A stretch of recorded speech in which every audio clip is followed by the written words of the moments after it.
Let's see the question. Bought goods of the list price of 6,000 from Khanna Brothers. Less 15% trade discount, 2% cash discount and paid 40% price at the same time.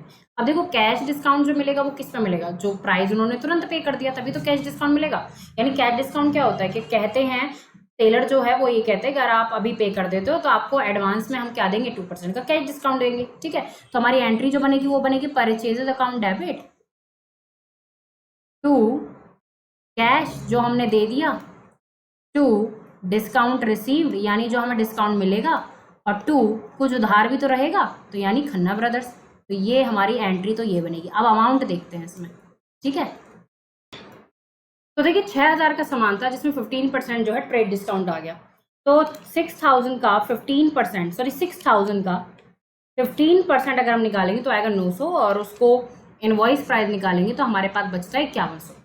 ठीक है, अब उस पर क्या है उन्होंने 40% price जो है सेम दे दिया तो उसका 40% निकल कर आता है 2040.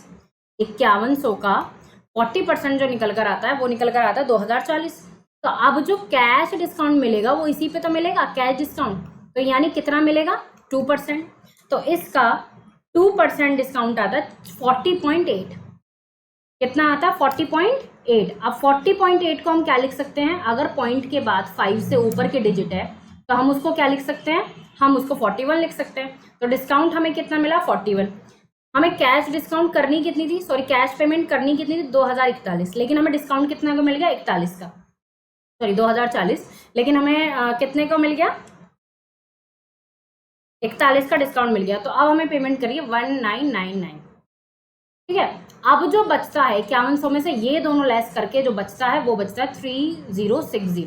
ये हमारा रह जाएगा उधार, इसको हम बाद में देंगे.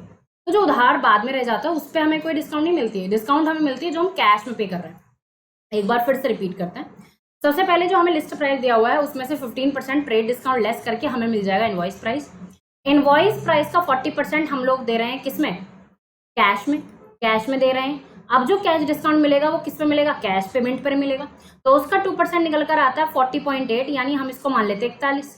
तो यानी 2040 में से ये जो 40% था 2040 में से 41 रुपए का हमें क्या मिल गया, डिस्काउंट मिल गया. तो हमें बाकी का क्या कर देंगे, पेमेंट कर देंगे और इन दोनों को लेस करके जो बचता है वो हम क्या कर देंगे, उधार में रख लेंगे. ठीक है, तो I hope this is a proper explanation to this question.